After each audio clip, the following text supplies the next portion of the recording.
Consider This with Carol Schrader is made possible with support from Bass & Associates, First Data Resources, and by Nebraskans for Public Television.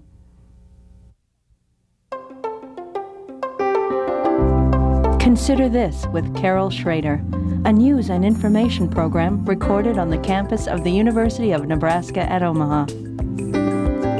From the Fireside Lounge in the Milo Bale Student Center, here is your host, Carol Schrader. Hello and welcome to Consider This. You can't miss it. They're talking about it everywhere. The Arena Convention Center for the City of Omaha. Do we build it? You'll get a say if you live in the city limits. And here today to talk about it, is actually the first of two shows. We're going to talk about the folks that are 100% behind it and think you should be too. And next week, we'll talk to some folks who have some concerns about the project. My guests today are John Blazek, former Economic Development Director for Mayor Dobb. That's right.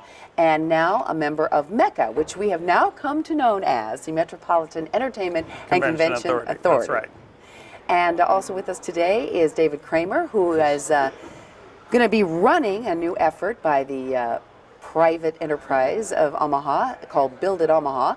The folks that are going to try to convince you that it's in your best interest to vote yes on the bond issue and the permanent authority that would run the Arena Convention Center. Welcome to both of you. Thank you. Thanks for having us. Thank you very much. At the outset, a little legal technicality here. John is a member, I guess he's sort of a sub-governmental subdivision, kind of. That pretty well sums it up.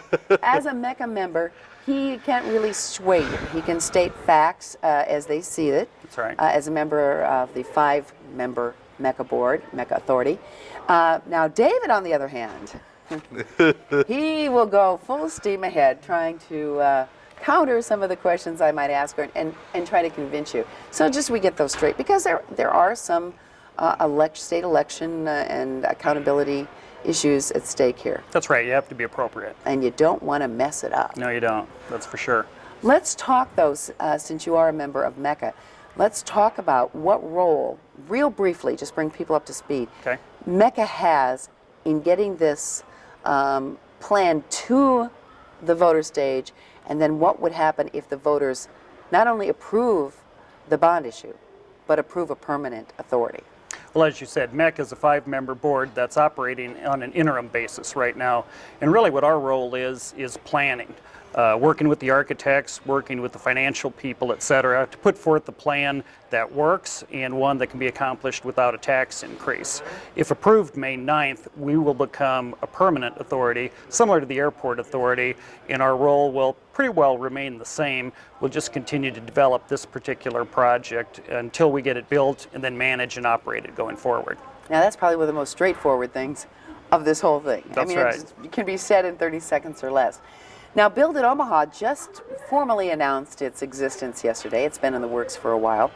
And you have yet to probably generate the income it'll take to put on this big campaign. I'm sure the corporate Omaha will come through with that. I hope so. But we will be seeing advertising. We will be seeing you around. I'm sure we'll be seeing literature out and about all over the city if you meet your goal. Sure, it's our intention to run what we would describe as a full-scale political campaign. We intend to hopefully be in a position financially to be able to afford a fairly extensive media component of a campaign: television, radio, billboards, direct mail, and the like. But at the same time, and really from my perspective, the more important component of the campaign is what I'll call a grassroots side. And what we hope people will look at and realize come May 10th, look back and say, these people were everywhere. Because the most effective means of getting a vote is when you touch someone one-on-one, when a neighbor talks to a neighbor, when a friend talks to a friend, when a family member talks to a family member. And so our goal is to give people the information that sways them so that they will sway members in the communities that they have influence. I guess I would ask, and if you feel comfortable piping in on this one, John, Sure. Feel free. I guess the question I would ask is, if this is such a good idea for the city, and if it will really, at least building it, will mean no tax increase, even though it will have to operate at a deficit For a period of time. For a period of time. And some people might argue that, and we'll get to that. Then why do you have to have a campaign? Is that just pretty typical for this sort of thing? Because you held 3 forums. I know you Right. can discuss this. The Mecca Board and the City of Omaha put on 3 forums to basically put what you considered the basic information out. You answered a lot of questions. David Sokol, the chairman, answered a lot of questions. And now you're not going to be doing that anymore. No, we've completed So those. now it goes to you. And some folks might say that, you know, why do you have to, I mean, didn't it speak for itself when you held these informational forums? And they were covered fairly well in the news media. Let me answer the first part of that. Really, even though this is a project that is being accomplished without a tax increase, there's still public funds involved. And whenever you have public funds involved, there is a responsibility to inform and educate the voters, the general public, which is what we feel we did with the 3 forums. They were all very well attended. The questions that were asked were all well thought out. And I would say, though there were proponents and opponents, I really wouldn't put it that controversial or that confrontational. Really, it was a good opportunity to have the public meet members of the Mecca Board and really get factual answers to the questions that they had. And let me follow on with that, Carol, by saying, historically speaking, we have always had campaigns in support of city bond issues, just not as high a profile as this particular campaign is. The City of Omaha has always turned to the Chamber of Commerce with respect to every single bond issue, because the city street and cannot... sewer bond It's issues. street and sewers, redevelopment bonds, all of those things, because the city itself cannot campaign on behalf of those. They've turned to the Chamber and said, Chamber, would you help us with this? And for 30 years, the Chamber has been doing that. This one takes on really a greater level of scrutiny and requires a larger campaign, because it is a project that has a much more public impact than a street and sewer bond, for example. There is a need to run a campaign. There are folks who are opposed to this who will be campaigning in opposition to it. And while the forums, many folks would rate a great success, still only managed to touch 800 or 900 folks directly, individually. That one-to-one kind of thing. That one-to-one Correct. That's a good contact. point. In this election, we're going to need to get 67,000 voters in the City of Omaha to vote in favor of this in order to meet the 51% threshold that the legislature has established for this race. And a campaign is absolutely essential, not only to get the facts out, but to share with people why we think this is valuable for the city. And propel them to the voting. And propel them to the voting booth, absolutely. It's like a 2-step process. It is a 2-step process. All right, we've got a plan for an arena convention center, and most of the economic base of Omaha, in terms of the corporate Omaha, feels it's a really, really good project. I mean, I haven't run across anything over a business of about 50 employees that didn't think it was a good idea, that it's progressive. The one thing that kind of bothered me when I went to the forum is that I was listening to some of the, what my cohort at KFAB calls the big pants. The people that are really, you can call them far-sighted visionaries, or you can call them just, part of the corporate fabric of this town, or anything between, and none of them is necessarily bad, but that they were calling some of the people that got up and asked questions that weren't even necessarily adversarial. They say these are people are anti-progress. And this is kind of how I'm afraid that this, might pan out, is that that when you're running into people that out on the street that are opposed or have a question, or you run into them, that it's pitted against the people that are for progress in the city versus those who are not for progress. Because I got a real strong sense of that, sort of in the back of the room. Well, I guess speaking on behalf of the board, that really wasn't the impression that we got. We felt that everyone was very interested in it, and their input was was valued. So that really wasn't the impression that we felt we came away with. I think people did come into those forums with some preconceived notions as far as maybe this is big business trying to put something forward.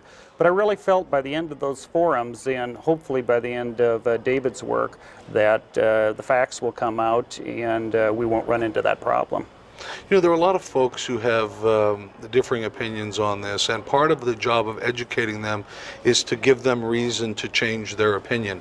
What I think you may be referring to is a response that a lot of people have, and I don't think it's just the, as you describe it, the big pants that have it, that there are people who are opposed to this project or who are leading the opposition to this who seem to be opposed to every Everything, project. yeah. And at some point you have to ask the question, what should we be doing? Instead of, you know, it's very easy to offer, let's not do anything, or let's not do this, let's not do that. But let's talk affirmatively about the types of things and engage in a dialogue that talks positively about the direction that the city ought to be going. When I look at the campaign and where we are today, one of the things that I've been amazed about, and you alluded to it earlier, is or stated it clearly, everybody's talking about this. When was the last time you had an event, an open forum that generated 400 or 500 people for a discussion on a major topic? Or sitting there for 2 hours and listening. And This then, early out before a vote as well. right, 12 weeks out. That to me is very exciting because there are a whole host of communities out there that heretofore have not taken the step of participating in this kind of political activity, who are coming out to say, we support this. And we've already got a volunteer base of 300 people, and we announced our campaign yesterday. And that's just from people who've been calling the chamber, people who were calling Imagine Omaha, people who were calling other entities that have been pro this project and saying, we want to get on board. I think you'll find, when all is said and done, that this will enjoy a support so far beyond the Omaha corporate community that people will be surprised at how broad-based the support is. Okay, let's talk, and I don't want to get into the nitty-gritty of the numbers because we don't have any visual support here Right. for people to see it. But it's a $281 million project. The money would come from a variety of sources, and briefly, it would be the bond issue. Now, we're told that will not raise our taxes. Explain that. Okay, I'll go through the financing very briefly. Currently, $86 million would come from a public general obligation bond issue, and that's funds that are currently available, surplus monies that are available that could be designated to this particular project. Surplus from where? Existing revenues that the city of Omaha has. And so that's existing money that would be able to support a 30-year bond issue of $86 million. That's a stream of tax money that's coming in every year? That currently is coming in right now, and It's so much a year that could pay off. could pay off up. That's why the number $86 million was established. That's a number that can be supported by existing tax-based revenues. Okay. So if you couple that along with the $75 million contribution from the private sector, which is really kind of the key to the whole project, because that's what enables this project to go forward without having to raise taxes. Otherwise, a project of this magnitude would not be feasible to do that. So you couple the $86 million bond issue, the $75 million private contributions, and then the remaining $112 million come from future economic benefits that this project will create. Much like creating a new business, there will be a variety of revenues that will be created that would not have existed, seat tax, all of those types of issues. The throwback financing. The turnback financing, correct, from the state, et cetera. And at the present time, we have an $8 million shortfall. I was going to mention that $8 million, and I bet you knew that. You were going to mention that. Currently, we do have an $8 million shortfall in the $281 million. So it's one of the jobs of MECA is to find a way of overcoming that, either by additional revenue sources or by taking the project, trimming it down to some extent, but we're also making the commitment that property taxes or any kind of sales tax would not be endorsed by our board. Let me emphasize something that will be an important point we'll make throughout the campaign. The private sector contribution to this is unprecedented, not only in our community, but in comparison to any other community around the country, whether it's Short of an larger, entire private effort to build. except that if you look at nowhere in the country is there an entire private effort to build a convention center. Convention centers are not the types of entities that Arenas private sector. maybe, Arenas maybe. coliseums. And in this case, the arena is being privately financed. The entire arena portion of this is being privately financed. What you've got is a situation where you've brought a partnership together. In the few cities where you might have major league, an NBA team, NHL. an NFL or an NHL team, where the owner of that team builds his own stadium to control all revenues, parking revenue, concessions, skyboxes, all of that. Those are the only instances around the country where arenas are being built solely with private money. This is an exciting development because we're talking about a higher percentage, a higher contribution by the private sector as in actual dollars than any other project around the country, or as a percentage of the project.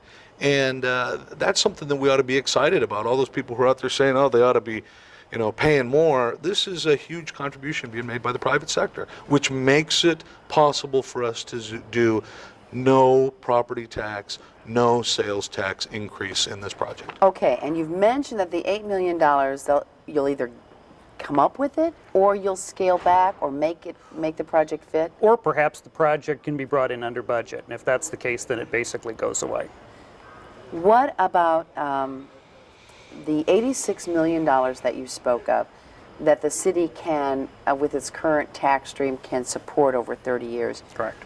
There is concern that that money could be used in the community for other things that would support economic development, create a better living atmosphere, a better working atmosphere, and create more to libraries and things like that. Okay, and someone could make that argument. It's in our view, and I'll let David expound on this, but it's our view that that's an $86 million investment that can create a lot more opportunity for people, a lot more future tax revenue bases that will be able to address those things more fully. We feel it's a good investment, and it's a win-win situation. This is absolutely analogous, I think, to the College World Series. The city makes an investment in bringing an event like the College World Series to town. Does the College World Series itself make the city a direct dollar-for-dollar benefit? No. In other words, Does the we Rosenblatt put up this Stadium- money and we get it directly back in the same pot. We don't get it back in the same pot. But the College World Series brings in approximately, and you would know this Right. figure exactly, but approximately $50 million in economic activity from people who wouldn't otherwise be in the city of Omaha In spending 10 money days or in so. 10 or 11 days. That then is additional funding sources for the city to spend on these kinds of projects. This is an investment. And an important point, I think, to note to folks, there is a difference between creating revenue and creating value for our community.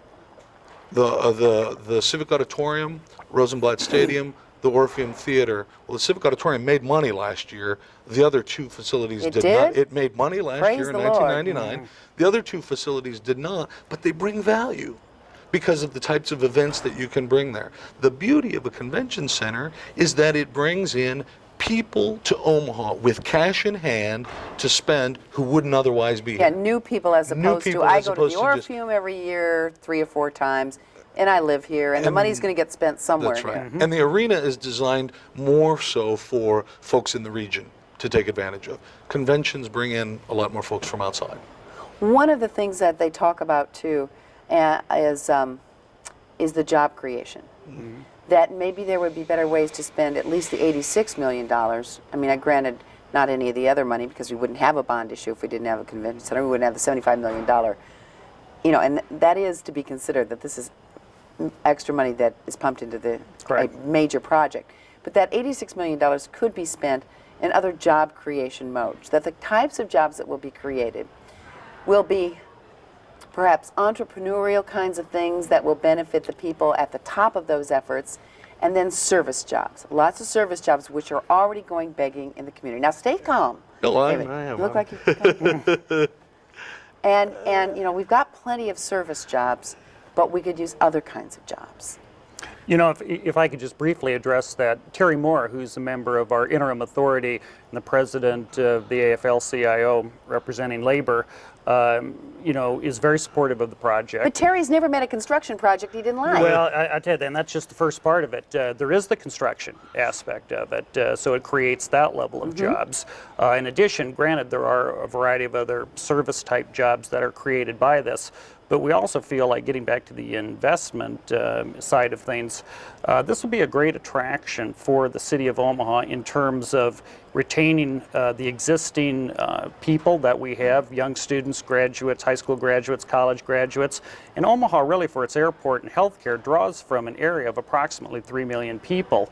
We think something like this will create Omaha as a destination location that will bring a labor force into Omaha, which will help, you know, increase business activity for businesses who want to come to Omaha. And we think it'll have a very positive ripple effect on the creation of quite a few jobs. Sort of the AA theory, not Alcoholics Anonymous, that the arena is an amenity that people want in a community to kind of keep them here. Whether it's, we heard our young people, we've heard this over and over again, don't have enough kinds of venues to go to, and certainly an arena I'm hoping brings some, if it's here, is some good entertainment. And let's talk about this from a different angle. Let's talk about it from the redevelopment, the continuation of the redevelopment of downtown.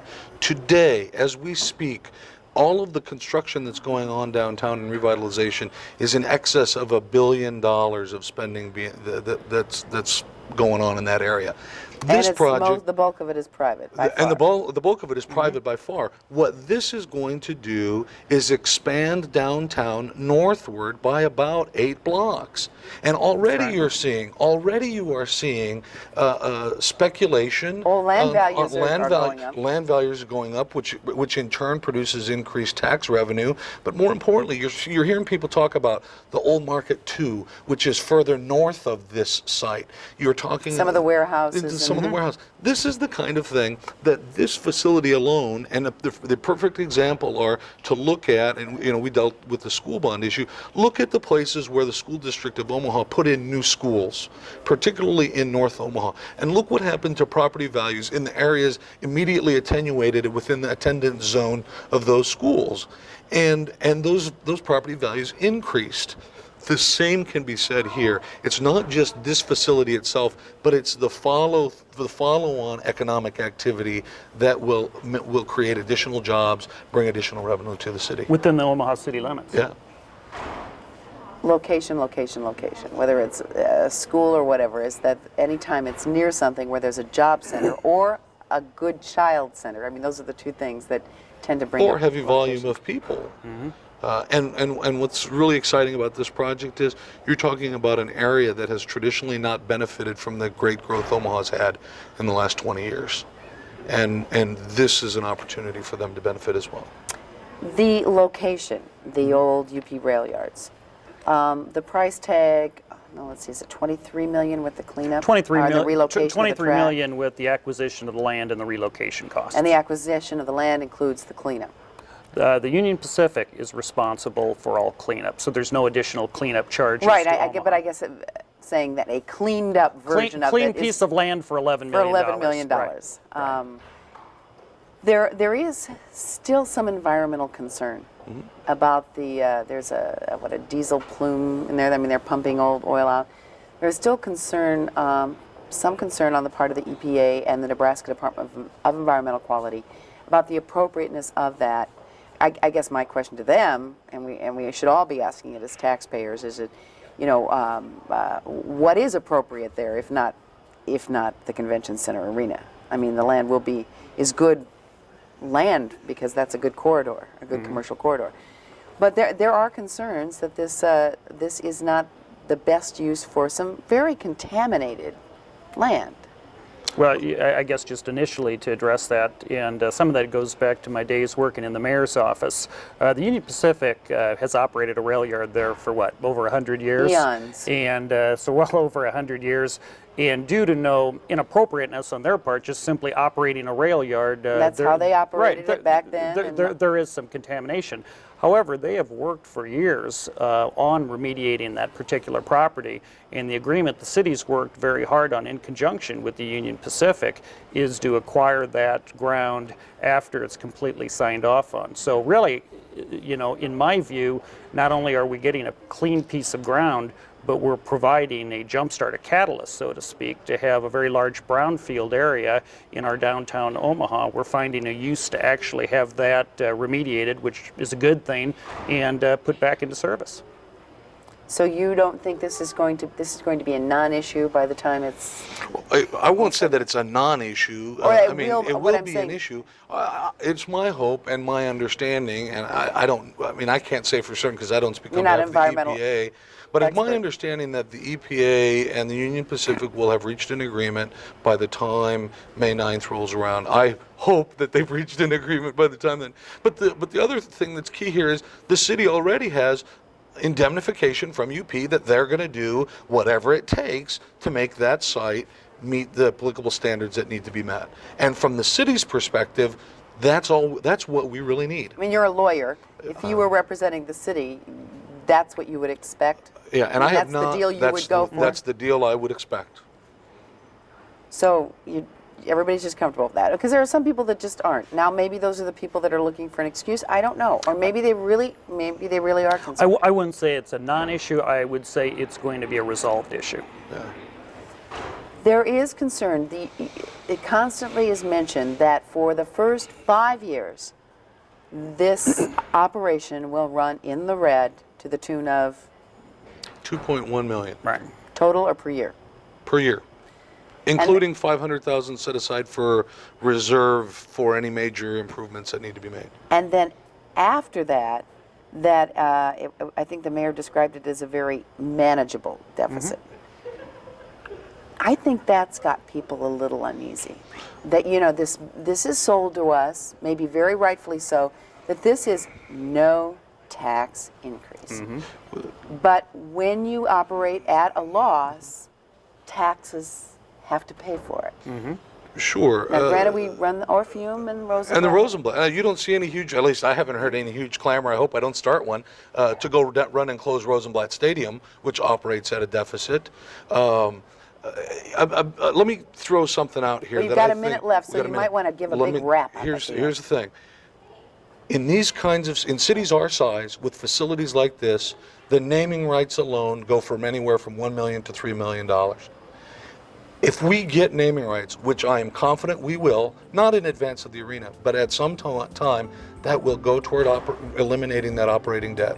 Okay, so we're going to be seeing you around, Yes, you and will. you're Me just for going to some sit time back as and well. be planning. That's right. We're going to roll up our sleeves and continue to work on the project. We could go on and on. I sure want to thank you for coming today. You bet. John Thanks for Blazek. having us. Thank you very much. And David My Schrader. pleasure. Next week, the questioners. Thank you for joining us.